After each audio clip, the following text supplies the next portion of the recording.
श्री राधे राधे। देखो अभी सारे बच्चों का स्टेनो एग्जाम हो गया है। अभी मोस्टली बच्चों के साथ डाउट यही आ रहे हैं कि आंसर की कब आएगी, रिजल्ट कब आएगा, डिफिकल्ट शिफ्ट क्या थी, इजी शिफ्ट क्या थी, एक्सपेक्टेड सेफ स्कोर क्या हो सकता है, कट ऑफ क्या जा सकती है। और एक आप लोग की गुड न्यूज़ भी है कि एक वैकेंसी है जिसके बारे में बताऊंगा, तो उसके लेके थोड़ा इस वीडियो में बने रहिएगा। तो अभी जिन लोगों का एग्ज़ाम थोड़ा अच्छा नहीं गया, जिन्हें लगता है कि वो एवरेज से भी कम अटेम्प्ट कर दिए, तो वो निराश ना हो, उनके लिए न्यू वैकेंसी भी आ रही है और इधर ही आने वाली भी। तो अभी मैं उसका कंप्लीट इन्फॉर्मेशन भी दे दूंगा, तो इस वीडियो में बने रहें। और ये वीडियो काफ़ी हेल्पफुल होने वाली है आपके लिए। अभी देखो आप लोग टेलीग्राम पे काफ़ी मैसेज कर रहे थे कि कट ऑफ बता दो, कट ऑफ बता दो, कट ऑफ बता दो। मैंने उसमें भी बताया था कि बिना किसी सर पैर की कट ऑफ बताना एक तरीके से बेवकूफ़ी है, लेकिन फिर भी तुम लोग मान नहीं रहे थे। तो फिर अभी थोड़ा सा डेटा एनालिसिस मैंने करी है, थोड़ी सी चीज़ों को एनालाइज किया, तब जाके ये चीज़ बताने आया हूँ। क्योंकि मुंह उठा के कुछ भी बताने से कुछ भी फर्क नहीं पड़ता है, मतलब कुछ भी उसका बेनिफिट नहीं होने वाला है। तो सबसे पहले हम बात करेंगे आंसर की कब आएगी।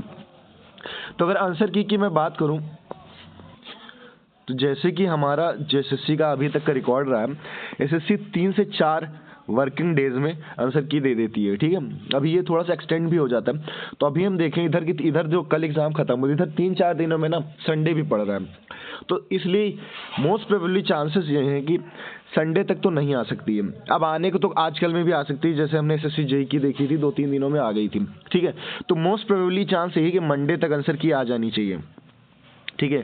तो एक मैं रेंज बताऊं, टाइम रेंज, तो आप मान चल सकते हो 15 तारीख से 17 तारीख के बीच में आपको आंसर की देखने को मिल सकती है।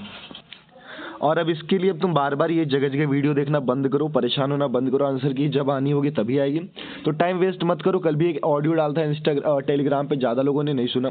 उसमें यही बताया था कि आप अपना टाइम वेस्ट करना बंद करो, स्किल पे काम करो, ठीक है। तो 15 से 17 तारीख तक एक्सपेक्टेड है कि आंसर की आ जानी चाहिए, ठीक है। और डिले हो जाता है तो फिर कोई अपरिहार्य कारण होंगे जिनकी वजह से डिले हो सकता है। फिर रिजल्ट की बात करते हैं, एसएससी का यही रिकॉर्ड रहा है कि पेपर के 60 दिन में ही वो रिजल्ट देता है, मतलब 50 से 60 दिन लग जाते हैं।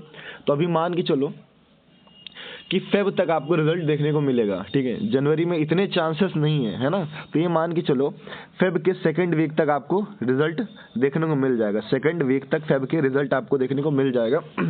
ये डेटा कहता है जो अब तक के रहा है, ठीक है। और एग्जैक्ट किसी को नहीं पता। अभी डिफिकल्ट वर्सेस इजी शिफ्ट की बात करें तो थोड़ा एग्जाम पे हम बात करते हैं। एग्जाम का लेवल आजकल रहा कैसा, तो एग्जाम में 3 सेक्शन थे, जीके था, इंग्लिश था एंड रीजनिंग था। तो अभी मैंने जो देखा ना, बच्चों से बात हुई तो मोस्टली जीके और इंग्लिश और रीजनिंग में जो ज़्यादा दिक्कत लोगों को आई, देखो जीके तो अनप्रेडिक्टेबल हमेशा से रहा है, ठीक। जीके की हम बात ही नहीं भी करने वाले, पहले हम रीजनिंग की बात करते हैं। रीजनिंग की काफ़ी अच्छी बच्चों की प्रैक्टिस थी, क्योंकि बच्चों ने ना ही सिर्फ पीवाईक्यू मार्क्स दिए थे, न्यू मार्क्स को भी ट्राई किया था। न्यू मार्क्स में उनके नंबर कम आ रहे थे, वो बात मैं जानता हूँ। रीजनिंग में हुआ क्या, कुछ ऐसे क्वेश्चंस देखने को मिले जिसमें काफ़ी टाइम टेकिंग हो गया। तो वहाँ पे यही चीज़ काम आती है कि आप अगर मॉक के दौरान जब हार्ड मॉक्स लगाते हो, अगर आप उनके सही से काम करते हो उन पर, तो आप एक टाइम मैनेजमेंट सीख पाते हो कि कैसे स्किप करना क्वेश्चंस को। तो बच्चों ने स्किप करना चाहा लेकिन वो नहीं कर पाया, क्योंकि क्वेश्चंस ऐसे थे उन्हें लग रहा था कि हो जाएगा, लेकिन वो थोड़ा सा टाइम फंसा और फंसता चला गया। तो रीजनिंग ना टाइम टेकिंग थी रीजनिंग, और क्वेश्चंस भी मॉडरेट लेवल के थे, ठीक है। मैं कुछ क्वेश्चंस की बात कर रहा हूँ, पूरे क्वेश्चंस की बात नहीं भी कर रहा हूँ, ठीक है। तो ये बात आप कमेंट में जरूर बताना कि क्या ऐसा रीजनिंग था कि नहीं था। अभी हम बात करते हैं इंग्लिश की। इंग्लिश तो पीवाईक्यू बेस्ड थी, नो डाउट, बट यहाँ पे जो पैसेजेस थे ना वो काफ़ी लेंथी थे, है ना। अभी 1-2 शिफ्ट में वो आ जाए तो कोई उसका मैं नहीं कहता हूँ, लेकिन मोस्टली लोगों के पैसेज लेंथी थे। अगर आप थे तो आप कमेंट जरूर करना। अब होता है कि जब पैसे लेंथी मिल जाते हैं तो वहाँ पे दिक्कत ये आती है ना कि ऊपर के पढ़ते हो नीचे का भूल जाते हैं। ओह सॉरी, ऊपर का पढ़ते आते हैं और नीचे तक जैसे आते हैं तो ऊपर की चीज़ें हम भूल जाते हैं। ये हो रहा था बच्चों के साथ, क्योंकि वहाँ पे ना कई चीज़ों का प्रेशर होता है। कहीं कहीं एग्जाम्स में ना शीट नहीं दी गई टाइम पे, ठीक है। कई कई एग्जाम्स में बच्चों का डेस्कटॉप अच्छा नहीं था, वो बच्चे बोलते रहे। मेरे ही जानने में 1-2 लोग थे जिन्होंने मुझे टेलीग्राम पे बताया कि वो बोलते रहे कि मेरा स्क्रीन बदल दो, स्क्रीन बदल दो। होता है क्या, हमारी जो स्क्रीन होती है लैंडस्केप टाइप की ऐसी होती है, और मॉनिटर वो वहाँ पे स्क्वायर शेप का दे देती, तो ये इतना इतना पार्ट ना कट जाता है। ये बच्चों ने बोला और फिर भी उन्होंने उसको नहीं दिया, स्क्रीन सही से नहीं दी, तो ये दिक्कत भी आई। तो देखो पैसेज के साथ ये दिक्कत, तो ये भी टाइम लिया, और टाइम जब नहीं बचेगा तो तुम चाहे जितने बड़े टैलेंटेड हो तुम क्वेश्चन नहीं कर पाओगे। फिर बात आती जीके। जीके तो अनप्रेडिक्टेबल है। एक शिफ्ट ऐसी भी थी जिसमें काफ़ी इजी क्वेश्चंस हैं। अब मैं नाम नहीं लूंगा, तुम शिफ्ट बताओ, देखता हूँ कि तुमने पेपर दिया, तुमने कितना एनालाइज किया अपनी चीज़ों को। तो एक शिफ्ट ऐसी आई जिसमें क्वेश्चंस बहुत ईजी हैं, पूरा पीवाईक्यू बेस्ड आ गया, ठीक है। और एक शिफ्ट ऐसी आ गई कि पढ़े पढ़े बच्चे जो भी अच्छे अच्छे जगह से पढ़े, इतना अच्छे अच्छे नोट्स पढ़े थे, उनका भी नहीं फंसा, ठीक है। और वो शिफ्ट भी आप जानते हो, जरा कमेंट बताना। तो देखो जीके अनप्रेडिक्टेबल हमेशा से रही है ना, जीके कोई नहीं फंसा सकता, बस ये होता है कि मोस्ट एक्सपेक्टेड चीज़ें की जा सकती है, लेकिन बनाने को जीएस कभी भी कोई कैसी बना दे, तो ये ऐसा चीज़ें थी। तो हमें यहीं से एक ही कंक्लूजन मिलता है कि शिफ्ट हार्ड भी थी और इजी भी थी, ठीक है। अब ये चीज़ आप डिसाइड करो कि हार्ड शिफ्ट कौन सी थी और इजी शिफ्ट कौन सी थी, क्योंकि एग्जैक्ट क्वेश्चन जब आंसर किए आने के बाद ही पता लगेगा मोस्टली हार्ड शिफ्ट कौन थी, ठीक है। 11 की थर्ड भी बताई जा रही है ना, और 10 की शायद सेकंड बताई जा रही है कि हार्ड है, बच्चों से जो मुझे पता लगा, बाकी आप एग्जैक्ट बता सकते हो कि आपने एग्जाम दिया। फिर चीज़ मैं बात करता हूँ कि देखो पिछली बार से लेवल काफ़ी मॉडरेट रहा है, एग्जाम का लेवल काफ़ी मॉडरेट रहा है, क्वेश्चंस के पैटर्न में चेंजेस दिखे हैं, लेवल में चेंजेस दिखे हैं।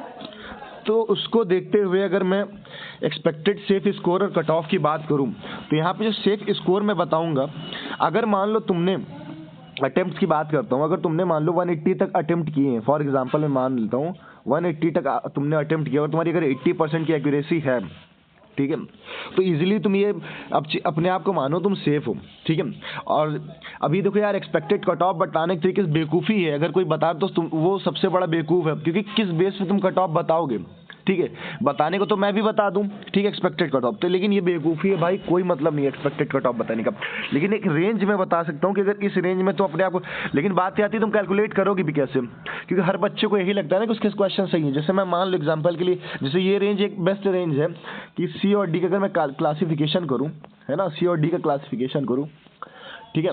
जैसे मैं क्लासिफिकेशन करता हूँ, एक सेकेंड, ये यूआर का हो गया, ओबीसी हो गया, ईडब्ल्यूएस हो गया, और एससी मैंने नीचे बना दिया, ठीक है, UR, OBC, EWS and SC ST.